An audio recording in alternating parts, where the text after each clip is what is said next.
Hello बच्चों, मैं मुकुल अग्रवाल। आज आप लोगों के लिए एक अच्छी इन्फॉर्मेशन लेके आया हूं, जहां पर बच्चों आप लोगों को काफी टाइम से इंतजार था। सब पूछ रहे थे कि क्या सर डेट शीट भी चेंज होगी या नहीं होगी। तो देखिए बच्चे, एकेटीयू ने आप लोगों को कल रात ही एक नया सर्कुलर जारी कर दिया गया है 20 दिसंबर 2025 में, कि जहां पर बच्चों आप लोगों के लिए 2025 और 2026 में होने वाली जो परीक्षाएं हैं, जो पेपर है, वो आप लोगों के क्या कर दिए गए हैं, चेंज कर दिए गए हैं। चाहे वो रेगुलर पेपर हो, चाहे वो बच्चों आप लोगों के कैरी ओवर के पेपर हो, वो सारे के सारे पेपर बच्चों आप लोगों के यहाँ पर चेंज कर दिए गए हैं। यानी जो पेपर बच्चों आप लोगों के 24/12/2025 से स्टार्ट होने वाले थे, वो बच्चों अब आप लोगों के पेपर 30/12 यानी एक हफ्ते पीछे, एक हफ्ते आगे कर दिए गए हैं आप लोगों के एकेटीयू में। ठीक है, तो देखो आप लोगों की एक डेट शीट आ चुकी है। ये आप लोगों के पास डेट शीट है, जो आप लोगों को स्क्रीन पर भी दिखाई दे रही होगी।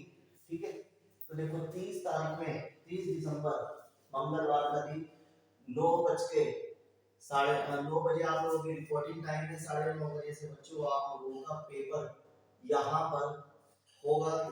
ठीक है, 9:30 से 12:30। तो यहाँ पर बच्चों देखो, सबसे पहला पेपर आप लोगों का फिजिक्स का दे दिया गया है, जो आप लोगों का 30 दिसंबर में आप लोगों का होगा। ठीक है, फिर जिसके पास फिजिक्स है बच्चों, फिजिक्स का देगा।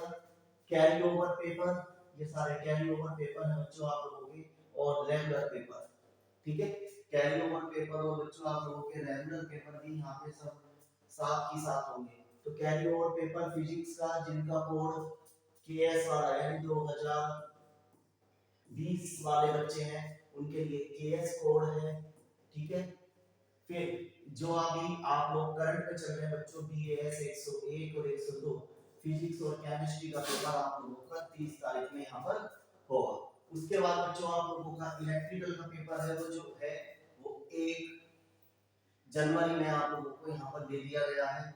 सिर्फ एक दिन की छुट्टी आप लोगों के पास दे दी गई। ठीक है, ज्यादा तैयारी अभी आप लोगों को इसमें करनी है। फिर बच्चों आप लोगों का प्रोग्रामिंग, पीपीएस, मैकेनिकल, ठीक है, पीपीएस और मैकेनिकल के पेपर बच्चों आप लोगों का 7 तारीख में है, जहां पर 6 दिन की आप लोगों को छुट्टी दे दी गई। तो आपके मजे आ गए। ठीक है, इसके अलावा बच्चों आप लोगों का 9 तारीख में जो बचता है पेपर, वो 9 तारीख में बच्चों आप लोगों का जो पेपर है, वो आप लोगों का इन्वायरमेंट और सॉफ्ट स्किल का पेपर है। ठीक है, इन्वायरमेंट और सॉफ्ट स्किल का पेपर बच्चों आप लोगों का 9 तारीख में दे दिया गया, एक दिन की छुट्टी में। ठीक है, तो आप लोगों का 6 दिन में आप मैकेनिक्स, पीपीएस और इन्वायरमेंट या सॉफ्ट स्किल साथ के साथ कर सकते हैं। ठीक है, फिर बच्चों आप लोगों के पास 13 जनवरी में एआई का पेपर है। जिनका पास एआई है और जिनके पास इंजीनियरिंग, टेक्नोलॉजी इंजीनियरिंग है।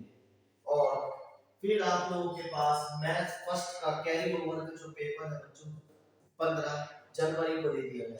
ठीक है, जहां बच्चों ये पेपर आप लोगों को मेरे हिसाब से 28 से 30 में था, वो बच्चा 15 दिन आगे चल गया। फिर अगली जो पेपर है मैथ्स का कैरी ओवर वालों के लिए और रेगुलर वालों के लिए बच्चों 15 जनवरी में ही आप लोगों का पेपर यहाँ पर दे दिया गया है। बीएएस 103 और केएस जो पुराने वाले कोर पेपर है, बैक वाले पेपर है बच्चों को इसमें देंगे। ठीक है, जो कौन सी तारीख में देंगे आप लोग, 15 जनवरी में आप लोग पेपर देंगे। इसके बाद ये फिर से आपकी कैरी ओवर की टेंटेटिव डेट शीट थी, है ना। ये किसके लिए है बच्चों, बायोटेक्नोलॉजी के लिए। तो यहाँ पर सिर्फ और सिर्फ आप लोगों की 15 तारीख में बच्चों यहाँ पर पेपर खत्म हो रहे हैं, है ना। तो आप लोगों के थोड़े यहाँ पर एंजॉय भी है और आपकी टेंशन भी थोड़ी दूर हो गई। छुट्टियां भी काफी है, पर कुछ पेपरों में 1 दिन की छुट्टियां हैं, तो आप लोग इन छुट्टियों में